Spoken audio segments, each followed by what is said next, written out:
7 games this year. He's allowed 86 goals, a 12.90 goals against average. He's faced a lot of shots this year, 93 saves, stopping 52% of the shots that he's faced. And Will Barnes, who's having an outstanding year for the Terriers, 6 games and 11.19 goals against average. He's stopping 55.7% of the shots that he has faced, which is tops in the Patriot League. It is Eric Pacheco out there for the first face-off today, and what looked like it was going to be a quick, clean win for Conor Calderone, but instead the ground ball stayed on the turf, ultimately picked up by Roy Meyer, and it will belong to BU as they will have the first possession. Conference performer a year ago. 39 seconds into the game, Terriers on the board first. Patrick Morrison, the other starting defender. Will Barnes, as we mentioned, in cage. This time, they're going to have to work backwards and clear it, and Barnes with a daring pass. Daring, and he looked very adept at doing it. Yeah, he did. He looked comfortable, and the snag was made. Stating the obvious. His 21st of the season on his 37th point. And the trouble continues for the Hounds, who are 0 for 3 at the face-off dot so far. Just 2 minutes into this. BU already 3rd on the season. And boy, fortunate this time as the ball looked like it was going to be another face-off win. Got to be more aware. You have to be more aware that you're getting triple teamed. That's Carson Hall. You got to. Evan James is screaming for possession. Just make the easy pass to the left. 50 seconds left. The Greyhounds will get it back. Nice check on the opposite side of the field. The change of pace and the more successful option for them at about 60% for the season. This one stays wing on play, the turf. very important here for Loyola. Physical. And it's going to end up, that was saved in somehow, dramatically saved in by Hall, but can't turn it into a possession anyway. Hall makes a great play there. Well, the challenge, though, is you might have argued that it would have been Loyola's possession, right, if he just lets it go. So can't be critical, right, because it's a hustle play. No, you love there.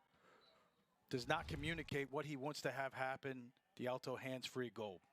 4-0 Terriers. Finally, a face-off win and a possession for the Greyhounds.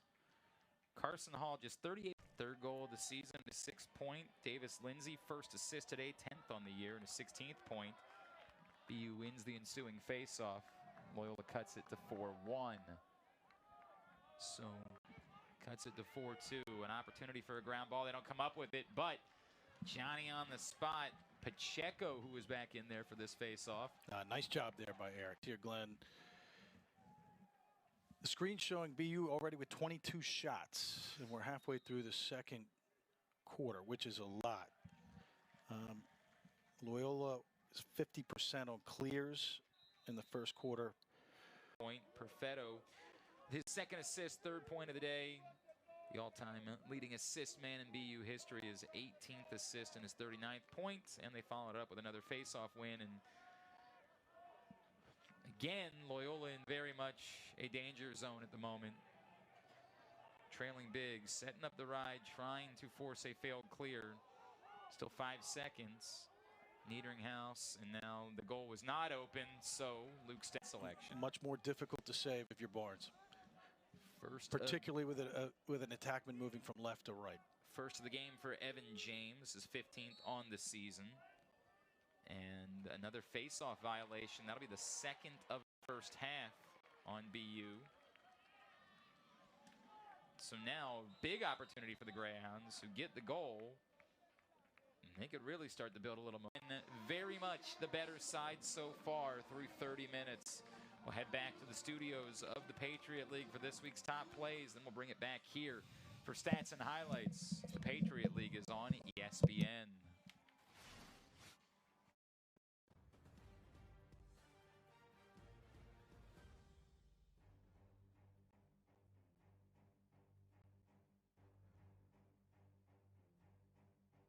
Season, they have bounced back nicely.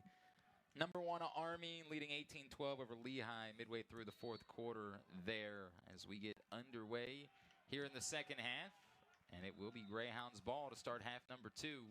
Yeah, we mentioned that Loyola has not fared well in the third. Sometimes you have no idea if they're going low to high or low to low. So it can cause the goalie to freeze, which they do there.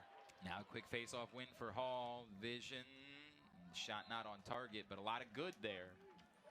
Hall probably needs to give that one up a little bit sooner, Glenn, instead of getting so far, making it easier to play, have one defender to play two. Evan James hits the pair of goals. So Glenn, you notice like when Barnes loves to go low to his knees, so low to high shots probably are going to be effective. Pure overhand shots where maybe you look low and cause him to think you're going down low. 6:54 to play in the third. That's important though, Glenn, as it stops momentum for Loyola. Yep.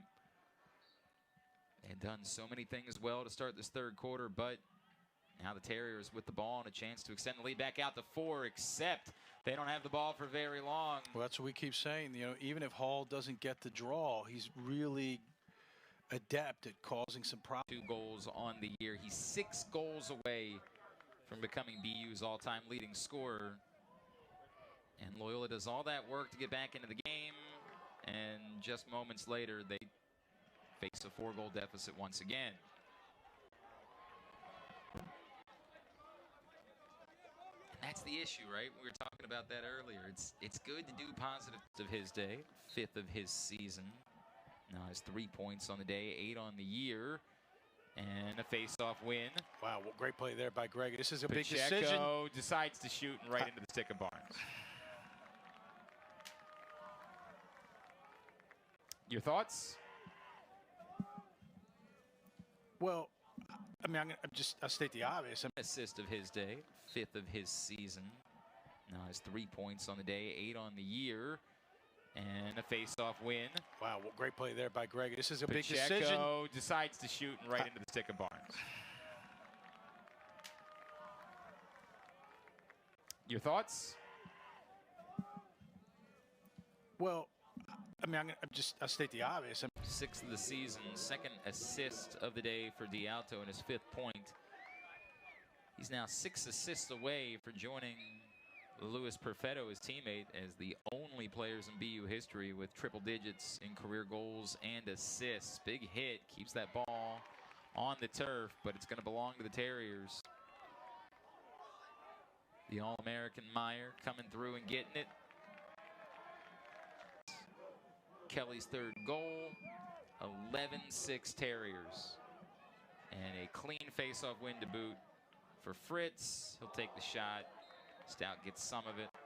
Well, I'm going to say he didn't get anything. 7th on the year. Pacheco's got a 3-point game going. 11-7, but again, if you're going to do a miracle comeback, you have to win some face-offs, and you certainly cannot push a guy from behind with possession. Can't do that. Comes from a Lacrosse family. His grandfather, Dick West, played at LIU Post. Face-off win. Sally comes up with the ground ball. There is time. It would take a miracle, but there is Ridley Athletic Complex in Baltimore.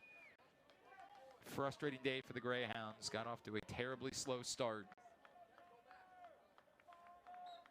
And I think some of that frustration has been caused by Barnes, too. No question about it. He's been great. Was it the Hopkins-Denver game, right? With the late heroics from the Pioneers. Pacheco wins the face-off, but just loses the ball. Boy, that's tough. That's unfortunately been his. They're going to get a penalty here. Going to have to be. And that's really. And again, it just goes from bad to worse if you're Loyola. You win a draw, a desperately needed draw. You're unable to handle the pressure, and then it results in a penalty with 3:06 left to go. 12-10, 35 seconds left. If you're Pacheco, you want to push it forward. If you're B, you want to just tie it up. And Pacheco able to get it out quickly. He finds the ball, but then loses it just as quickly. He gets it back. Clock ticking. And Loyola will take their timeout.